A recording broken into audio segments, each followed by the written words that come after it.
Muy buenas chicos, por aquí os dejo este vídeo para intentar aclarar vuestras dudas sobre cómo afrontar el examen. Me voy a centrar en la parte de nutrición y alimentación, que quizás es la que podáis encontrar más problemas a la hora de saber qué es lo que priorizar en el estudio, porque lo otro es simplemente repaso del primer trimestre y ya sabéis cómo pues suelo preguntarlo, ¿vale?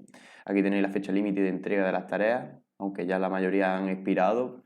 A partir del 13 de marzo, que es la semana que viene, dejaría de corregir, ¿vale? Entonces no lo dejéis todo para el último momento.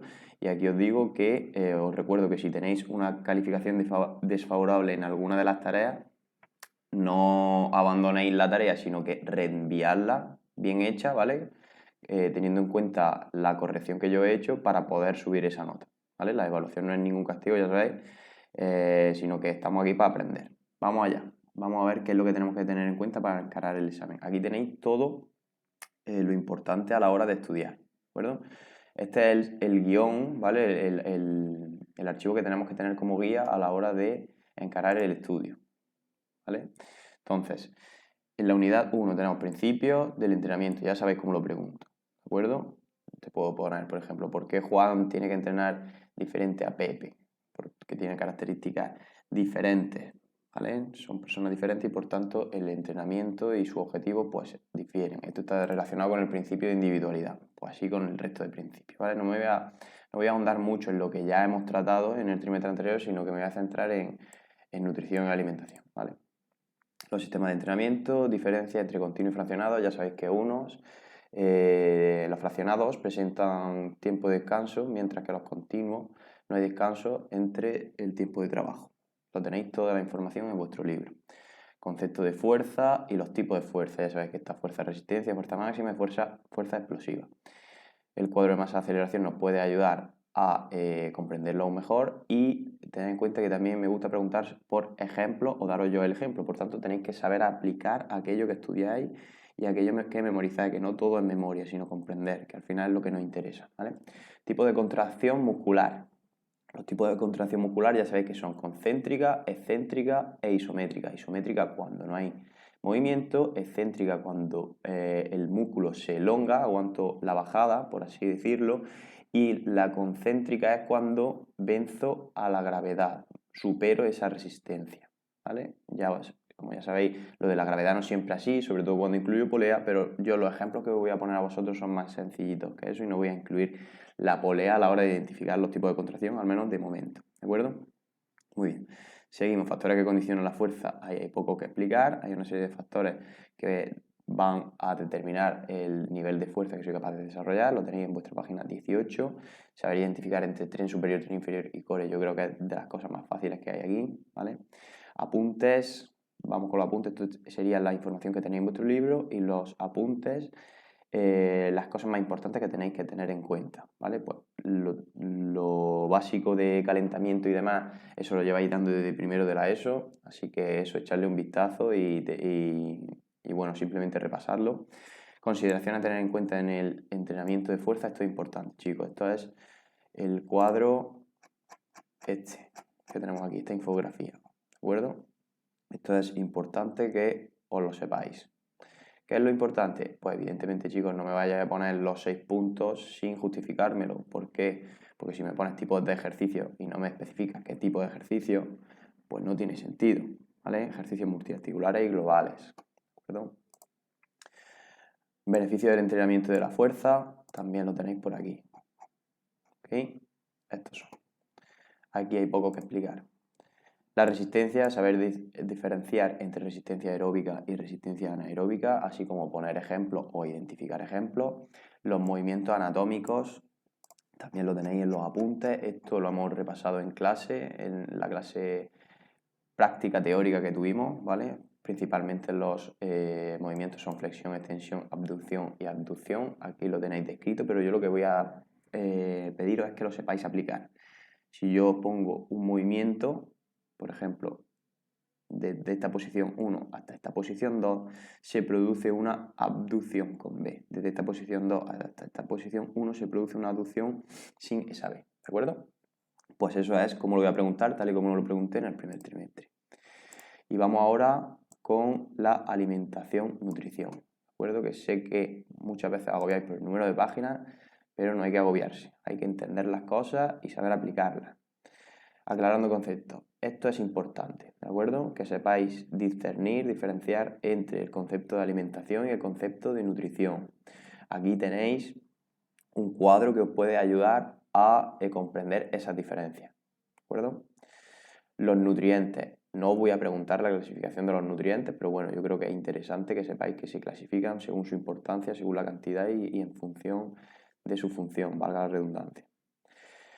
Los macronutrientes, ¿vale? Sabéis que hay principalmente tres. ¿Qué es lo importante de aquí? Pues saber que hay principalmente tres, que son los hidratos de carbono, las proteínas y los lípidos o grasas, y su función, ¿de acuerdo? Su función y en qué alimentos predominan. Pues, por ejemplo, los hidratos de carbono, ya veis aquí que tienen función energética y que nutren las neuronas, ¿vale?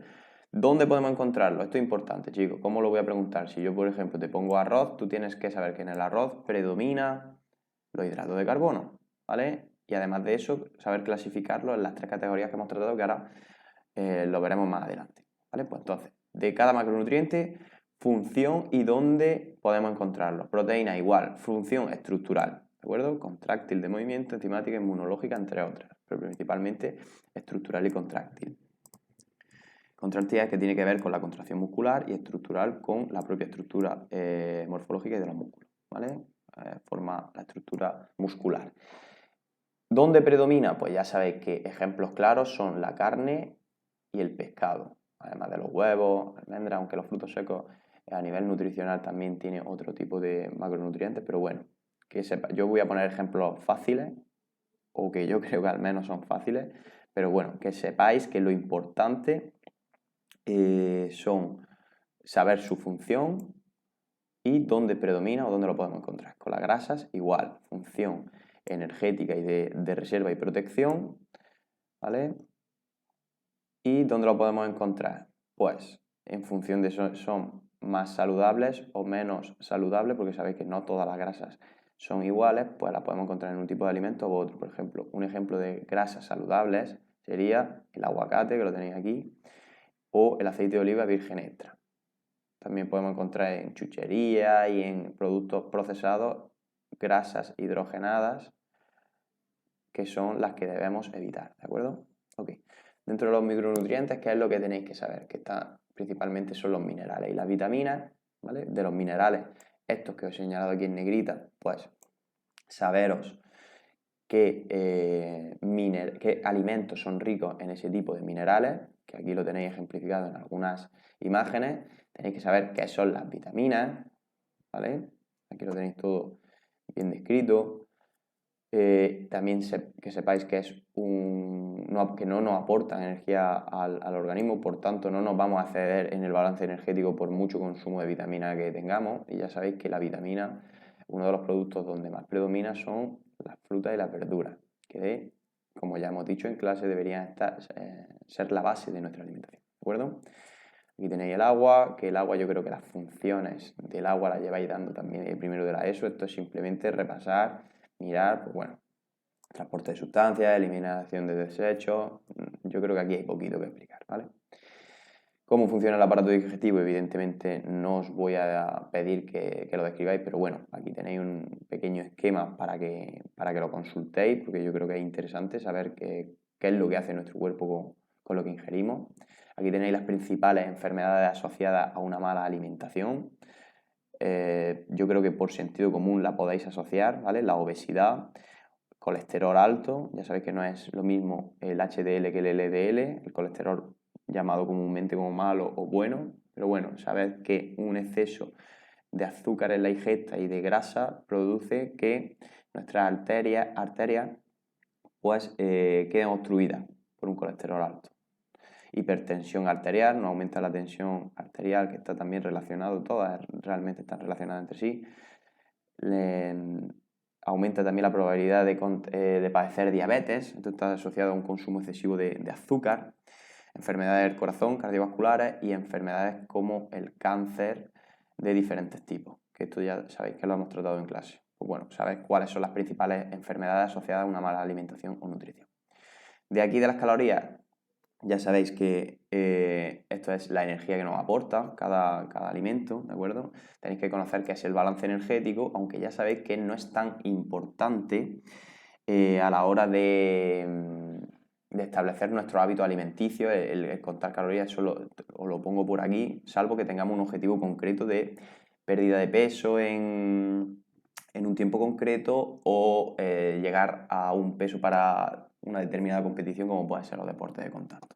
Bueno, no me enrollo más, vamos a lo que tenéis que saberos, qué es el balance energético, que es la relación entre la energía obtenida a través de los alimentos y la energía consumida a través del ejercicio, ¿vale? ¿Qué sería considerado un superávit calórico y un déficit calórico?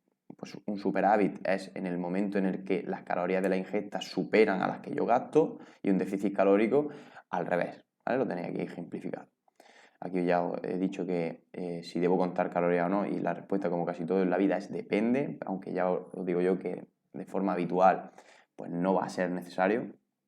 Y aquí os resumo qué es lo verdaderamente importante, ¿vale? Le echáis un vistazo porque yo creo que se resume un poco la mentalidad que tenemos que tener de cara a afrontar nuestra alimentación a la hora de instaurar nuestros hábitos nutricionales dentro de nuestra día a día, dentro de nuestro día a día.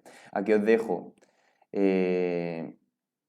aplicaciones interesantes si queréis dar el paso de contar calorías en caso de que, pues bueno, por vuestras circunstancias os interese. Toda esta información es referente a eso. El alcohol ya sabéis que son calorías vacías, no solo nos aporta calorías, nada a nivel nutricional, su valor nutricional es cero. Y con respecto a la filosofía Real Fooder, yo creo que ya en clase ha quedado bastante claro, pero igualmente echarle un vistazo, estudiarlo antes del examen para que no se os complique este tipo de preguntas, que ya sabéis que voy a poner ejemplos de alimentos y vais a tener que clasificarlos en comida real, buenos procesados y ultraprocesados. Aquí tenéis los diferentes ejemplos de productos que pertenecen a cada una de estas categorías. Esto es importante, chicos. Esto es una pregunta clara porque ¿por qué debo evitar los ultraprocesados? Aquí tenéis las razones, ¿vale? Aquí un mensaje final de en qué se basa la filosofía Real Food, ¿vale? Basar tu alimentación en comida real, complementarla con buenos procesados y evitar el consumo de ultraprocesados. Esto es simplemente información y bueno, ya para ampliar esto no va a entrar en el examen, esto es simplemente información útil para vosotros, ¿de acuerdo? Las aplicaciones que podemos utilizar a la hora de saber si un alimento pertenece a una categoría u otra.